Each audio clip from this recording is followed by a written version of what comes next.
Hello and welcome to this last Google Hangout of today at Learning Technologies. I'm really glad you can join us, whether or not it's live or later on. I'm joined by David Guralnick, who is president of the International E-Learning Association, among a number of hats that he wears, which more than qualify him to be talking at Learning Technologies.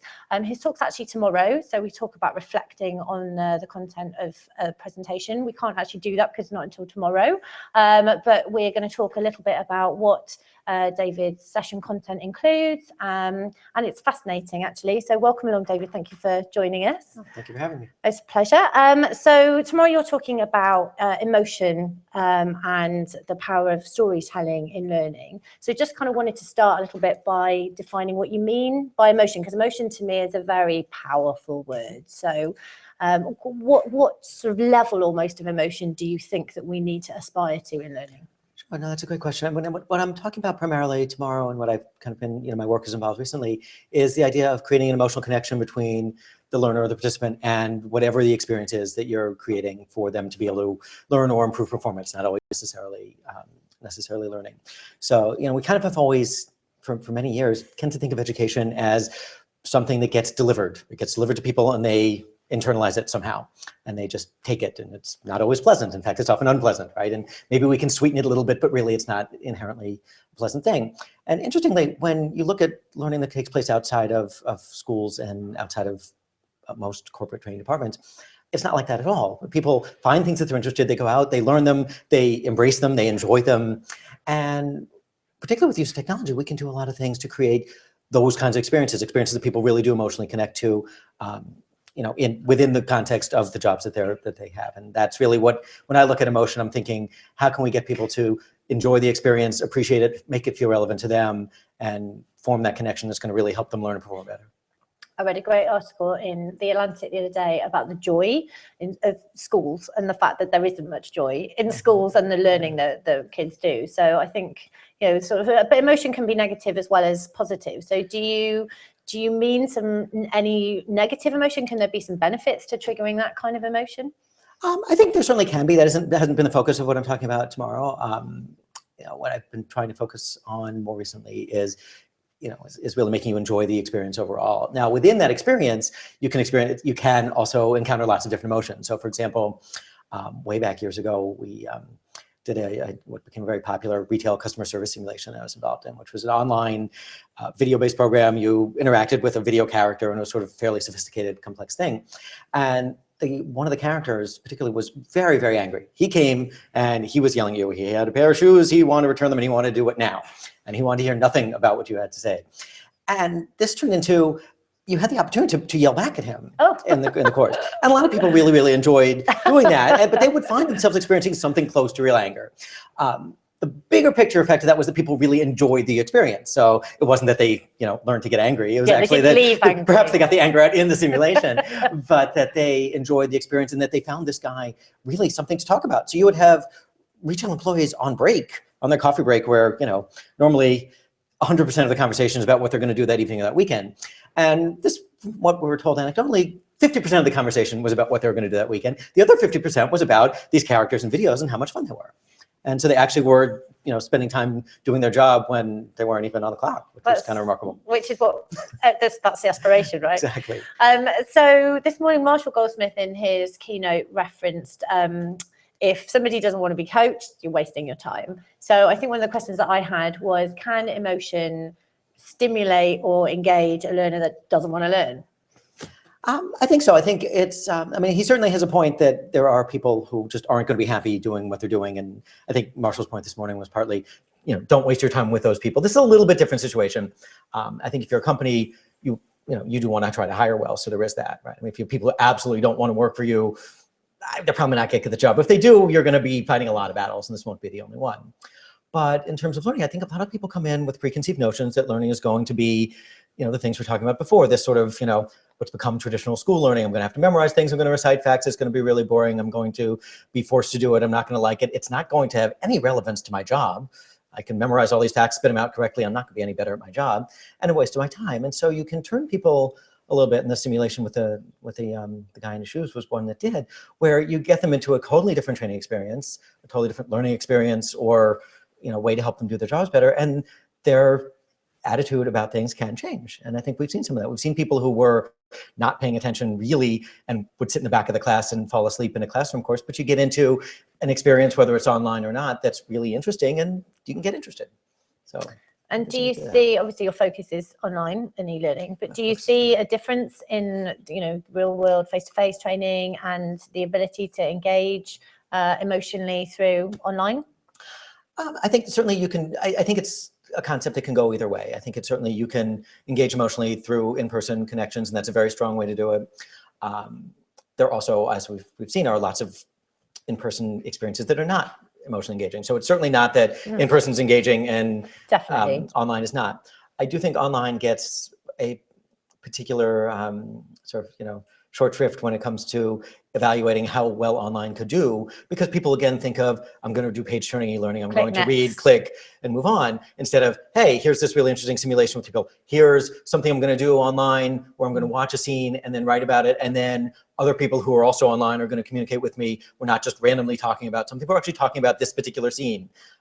We're involved in a course that we designed for attorneys to teach them how to do pro bono laws, or how to work with pro bono clients, mostly large firm attorneys who are used to, their time being very valuable, people paying them a lot, high-end clients who are kind of a different, different class. And now they're learning how to work with people who need their help. They're getting it for free. They're often low-income clients. There's a very different set of power dynamics and style that you want to use to be successful, and to help them be successful. Anyway, so this is a course that, among other things, has video scenes of people that you follow these characters as here's an attorney and here's his client, and you follow this all the way through, and it's like a little drama unfolding. And throughout the course, you're evaluating how they're doing, commenting on it. There is an instructor who's pre-recorded and also can contribute live, who is helping you evaluate it. So you get people having these discussions like, oh, well, when Ray, the attorney, was talking to Jane, he really just didn't look like he was listening to her at all. And, he was kind of looking away, and she said something and he asked a totally different question. And they're commenting on that. And then somebody else is like, well, yeah, but I was in a situation once where, here's what happened to me. And my client was just, her eyes were closed the whole time, and, I didn't know how to get her out of that. And you get people sharing information, and it's an entirely different kind of experience that comes partly from the stories and the storylines, and partly from the collaboration there. So you get the, the emotional side coming from a few different ways. And that's something you can do with, the big thing about technology, in particular when it comes to trying to capture emotion, is that technology scales up really well. Right? And that's supposed to be the whole idea behind online learning, right?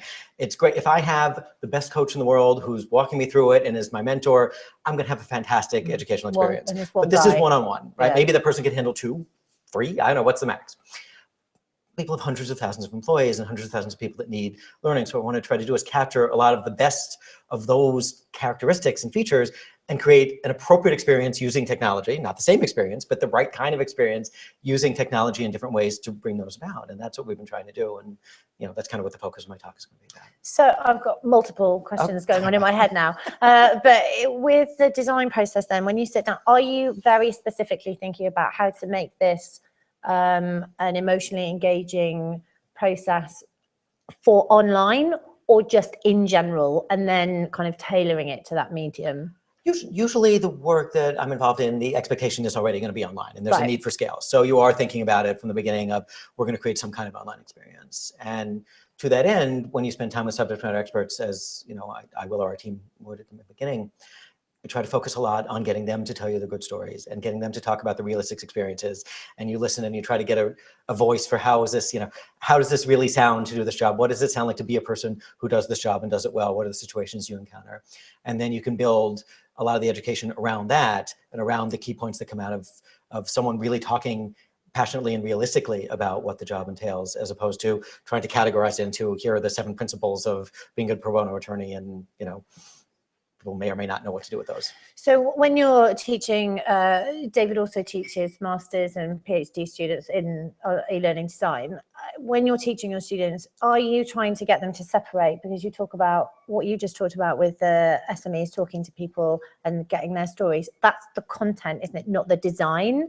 And I think a lot of people, because there's a lot of tools and things, I mean, I'm not going to name any names, but there's a lot of tools out there that and template driven things that you can do for e-learning. So maybe you almost start with the design of the look and feel, and then make the content fit. I say design in the much bigger sense, okay? The design and the design of the experience. So, and to me, the content and the audience and the goals are what drive the design. So you start trying to think of, you want to understand the content because that's what's going to help you really think about what kind of Yeah. experience you can create. And from that, you need to understand the audience. It has to be relevant to the audience. You have to, you have to know them almost as if you're one of them, right? Like this is what's going to be important to them. And you can get that wrong. In fact, here's a quick diversion, a quick story. I had a project a number of years ago for a high-tech company, I can't name, and the idea was to create training for their salespeople. And this was already a signed contract. This was a deal, came in the first day, had already been hired, and came in to talk to some of the salespeople to try to understand what was important to them and what their jobs were like and all that. And it was clear within about the first 30 seconds of talking to them that they didn't think they needed or wanted training ever of any kind. How unlike salespeople. It wasn't, but what do you mean? They were selling something a little bit different. That's why there was the need for training. But from their standpoint, it was, we don't need training. We're salespeople. We know how to sell things. We could sell you, we could sell you a computer. We could sell you a cable. We could sell you, a service. We could sell you whatever. So we totally rethought the project. We spent time with them understanding their perspective and from their supervisors and all the different perspectives and synthesize them and totally changed the project so that it was more a just-in-time performance support piece that they would actually, buy into and see the use for, and very little that even sounded like training. Even the part that was sort of training we called, practice, just-in-time, do it if you want to do it. And so when you're dealing with any kind of audience from the beginning, you want to understand the content of the audience and what you're trying to accomplish and what people need to do, and that's going to drive the design process. And then as you get deeper into the design, you'll find yourself taking advantage of a lot of that. We do tend to, even sometimes you're limited by the budget and by the tools that you have and all of that. Not everybody has a big custom programming shop the way that I tend to.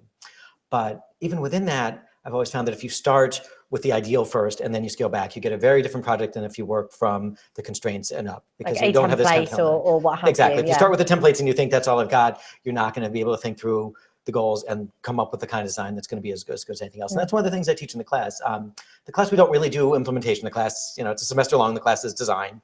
So you have an eye on implementation, but it's not really, it's far from the focus of the class. And so at Columbia, I do ask my students to design projects along the lines of, what we would do in real life, and they get to choose it. And so they see lots of examples, they read a lot of things, we discuss a lot of things, and we reach the point where you have your own project and, go think of something and come up with some kind of creative experience. And, they've done a lot of interesting things, been all across the board. Yeah, you must get some really good use cases out of that. Absolutely, absolutely. You see people coming up with, with things that you haven't thought of. You see people coming up with different types of performance support and different uses of mobile devices. You see people, thinking ahead maybe toward virtual reality and things that maybe aren't quite, ready for prime time in the L&D world just yet, but are getting there. And, yeah, definitely. It's really, there's an Oculus Rift downstairs, so in the expo. So in your session, you obviously at the core of it all is focus on storytelling as well. So is storytelling to you like a mechanism for conveying emotion, or is it more than that? I think it's certainly at least that. We use stories in a couple of different ways. One is stories from an actual expert who's been in the situation, right? So you get their stories.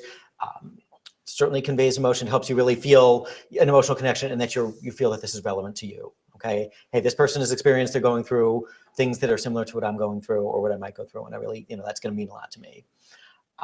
Also, taking the stories and turning them into these video storylines or scenes. Shooting scripted video that is very realistic and using that as examples has worked out really, really well. So both of those are nice uses of stories, and then you can get people sharing their own experiences and stories. And that's certainly not only for emotional purposes, where you're getting that, cognitively, you're grounding your abstract concepts in very specific details. And what you really want people to be able to do is remember get the specifics of the story and then understand what how to recognize a similar case and how to apply that in their situation. Yeah, I saw a really interesting example last year of Yammer being used to, what would you do if, or what did you do when? Right. And the employees were just, literally just typing into Yammer, but the content that was coming out of it was so contextualized that it became a learning resource without them even realizing that they were creating a learning resource. Right, exactly, which is the best, which is in a lot of ways the best kind of learning. You don't feel like learning doesn't have to, it shouldn't have to feel that it's, no, that's right. It shouldn't have to be like something you're being subjected to, like they're gonna, untie you at some point and let you go back to your real job. It should be something that's part and parcel of what you do.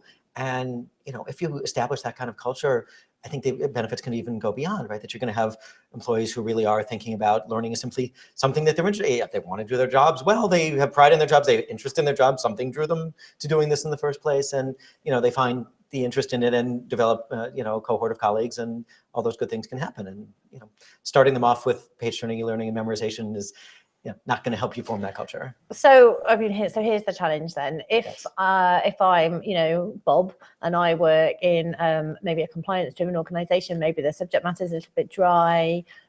How do I start to bring some emotion in rather than kind of a checklist and the pictures of fire extinguishers and all the things that we've kind of seen? I'm not necessarily challenging you to revelize health and safety training, but in a kind of, I guess, a less sexy context. Sure. I mean, compliance is a particularly difficult case because there's a degree to which the organization has to comply, and so sometimes there's only so much you can do. But I've seen some good compliance training. It hasn't something I've been involved in.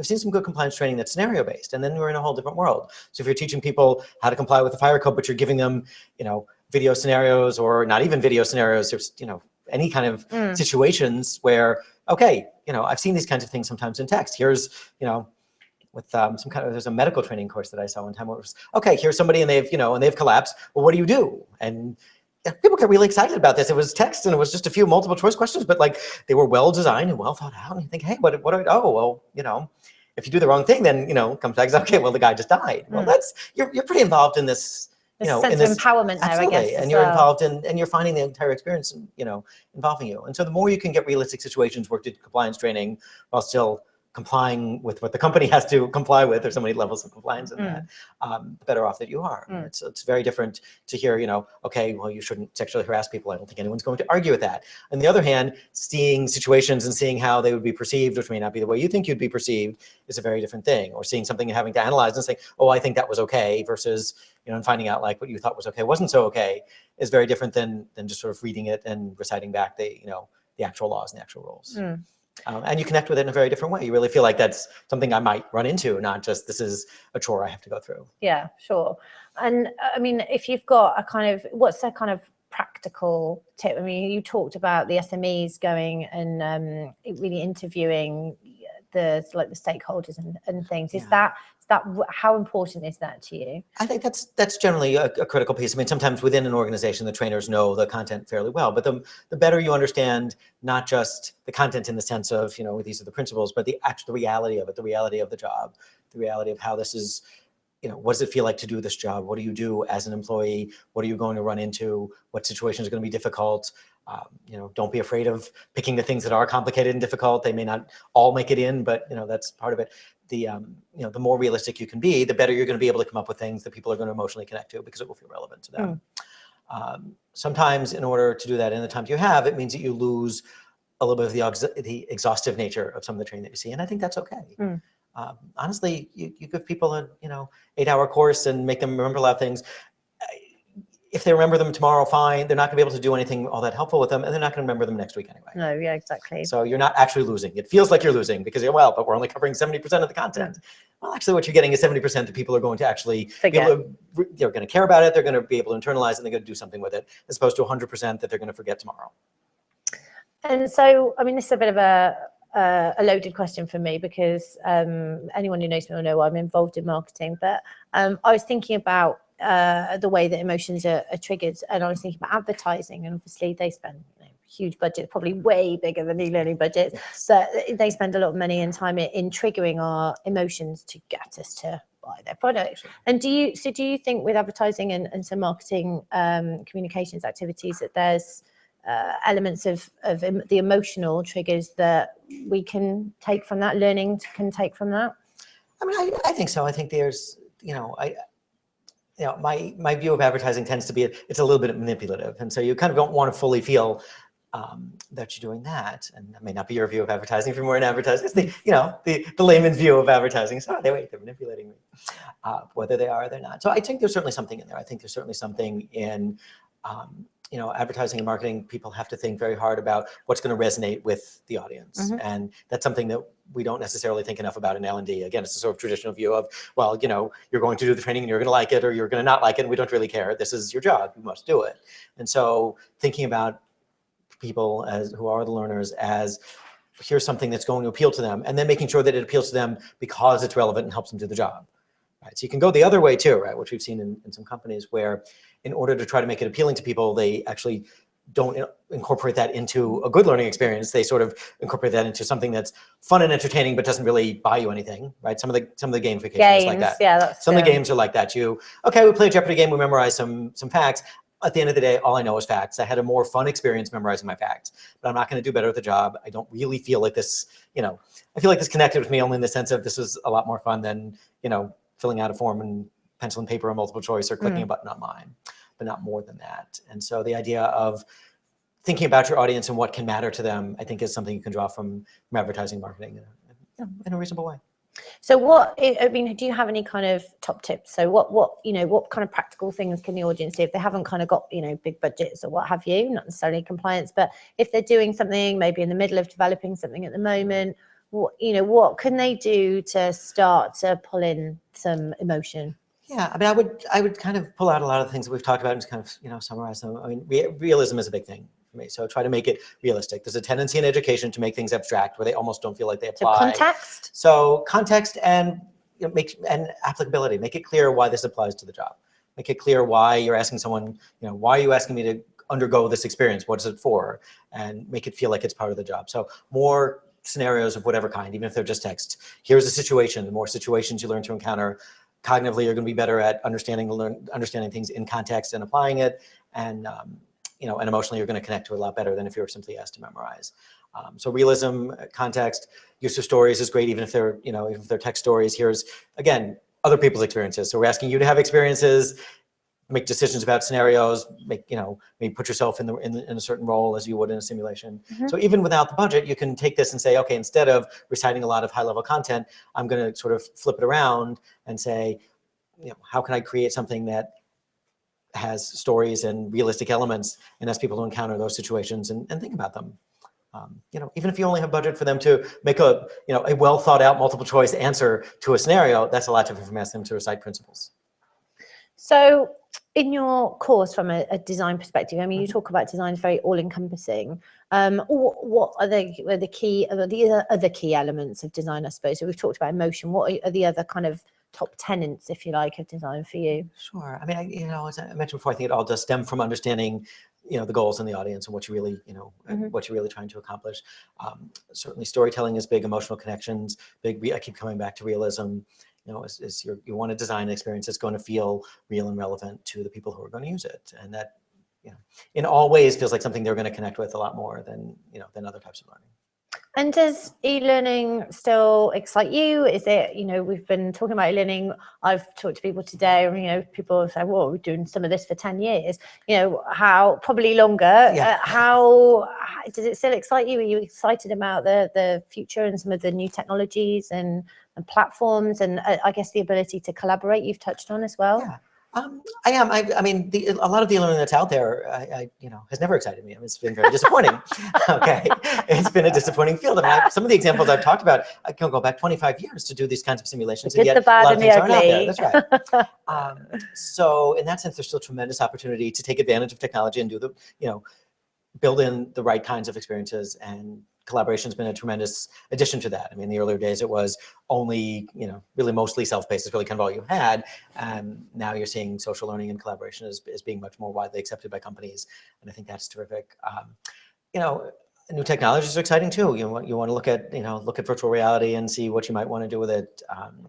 There's a company I've been speaking to in Switzerland that has hologram technology, and they put these projectors together, and you can have someone in one room, and then it looks kind of like them in another room. And Star Trek. Some of this can get a little scary and creepy, but mostly it can be kind of exciting. And you want to have a simulation and have a real kind of coaching discussion with someone in a different room. That's not going to scale up as well as you'd like, but it scales up in a different way. Instead of it's one thing to have a Skype call, but imagine if it kind of looked like you, or imagine if you program that so that your customer service simulation that used to be a guy on video is now a customer who's there. And that's, some of these things are a world that seems strange to people and seems strange enough, but then the world that we're in now seems strange. So, I think as with everything, some things will kind of fall off the map as if, people can't really internalize them and accept them. And some things will, we'll look in 10 years and say, oh, that's totally normal. Just like walking around with a a cell phone that's more powerful than, you know, computers from years ago is. And what about just outside of the technology, in terms of, you know, storytelling? I mean, certainly in the UK has been a really big trend in e-learning. I've seen and heard it talked about a lot. Yeah. Does the future kind of outside the tools of, you know, the kind of I guess the awareness of the need to make it better, make it more engaging, does that fill you with hope for the future? Yeah, absolutely. We're there yet? Yeah, absolutely. I think that's been much. I mean, I think I've seen a change in just the past, you know, 2 or 3 years after maybe a lot of years of stagnation, where there's a lot more interest. You go into a company that you haven't been in before, and you see a lot more interest in work that's going on using stories. The concept of just-in-time performance report, which was something that, you know, it's a fairly cumbersome term. So for a lot of years, it's been around for years and years, but people kind of didn't know what to make of it. And now you're starting to hear it. You see conferences about it. You really see that, you know, you walk into any corporate training department and somebody is thinking about it. And I think mobile devices drove a lot of that. It's, you know, that's clearly just-in-time performance report works really well on mobile devices. And that got people finally accepting, you know, hey, this is something maybe we ought to think about. And so that, you know, I find that, you know, exciting as well. You can really look at trying to integrate things more into people's workflow and into the way that they do their jobs, whether it's some kind of education or training or something just in time. And all of that is, you know, you could argue, and I probably certainly would, that it should be much further along than it is in terms of wide acceptance. But we're at a stage where it's starting to see it, you know, creeping up to the, you know, the place where it's becoming accepted and becoming something that, you know, almost any company is really trying to do. And to me, that's great. Yeah, and I mean, I saw particularly an example last year in the awards where exactly as you say, it's about the device, about the ability to get the content to. So they've thought about the content and they've thought about the story, but they actually pulled it through onto the devices for people who wouldn't normally have access to that kind of thing. So it was certainly not day in, day out. So it's a combination of the two coming together then. Yeah, I think so. And I've seen the same. We have our International E-Learning Awards for the Learning Association, and I see that every year those get better and better. Definitely. Really noticeably better and better. Definitely. There's definitely, I mean, I judged a blended learning category, and you can definitely see the people who are just doing face-to-face with the wraparound of e-learning. It's kind of like, okay, well, great, well done, but it's, you know, there's some great stuff happening out there. That's right. In fact, even some of the things that don't win, and some of the things that don't, you know, maybe aren't quite all the way there, they're much more interesting. Absolutely. There are things that people have tried, and maybe they're not 100%, but they're getting you somewhere that's different and interesting. They're not just trying to, you know, replicate the same old thing that nobody's been too excited about. So here's a question: we talk about storytelling in e-learning. We're just talking about stories that we know. How do we then, you know, do you think we're guilty as an industry of not telling those stories, not sharing those stories enough? I think there's a lot of that. I think, I know, at least in my own experience, some of that comes from working on proprietary content. And so I know there are a lot of things, I'd love to show more demos of things that I've been involved in, my company's been involved in, whatever. And so, you know, sometimes you can, sometimes you can't. And so I think that I understand why it's been that way, but it's really hindered the industry in a lot of ways because people don't get to even, you know, it's one thing to hear about it. So in this case, but for something like that, you really want to see it. You know, what did they do? And, you know, seeing it without content doesn't really make a lot of sense. Sometimes it's not even, you know, allowed by a contract.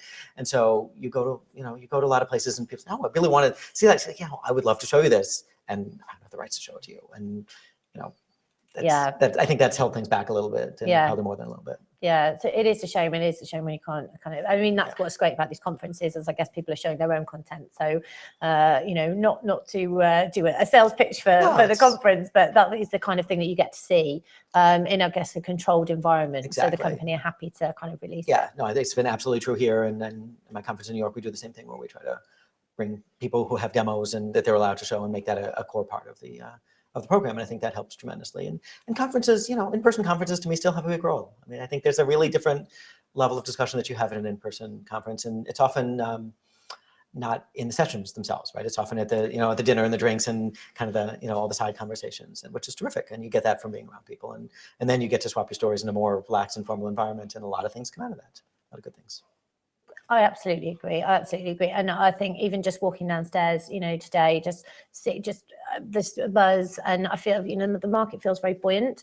And I think that kind of just stimulates so much conversation and ideas and, you know, business cards. I mean, I was saying I'm not very good at giving out business cards. I would forget them, but you can find everyone online. So, I mean, why do you need that, right? Exactly. But I'm really interested in the kind of, it definitely feels from our conversation like it's two worlds colliding. So it's the evolution of kind of wanting to make the content more engaging and better and bring in that emotion, and the tech enabling that. So maybe we can sit here in 10 years' time and feel like we've taken a leap. I certainly hope so. I might have said that 10 years ago and it wouldn't be as true as I'd like, but I think we're at the precipice of something good right now. I think it's a really good time in the industry.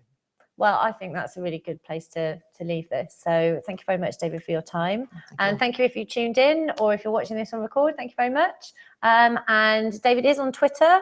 So if you want to ask any questions and Please reach out, and you are David. It's on Twitter. It's actually the IELA, so it's D Guralnick, which you may have to spell, or I'm a DGURALNICK_IELA for the International E-Learning Association. So I don't know if there's a place we can put that up somewhere. But, yeah, I'll tweet it afterwards. Okay, so David, thank you very much. Absolutely. Thank you.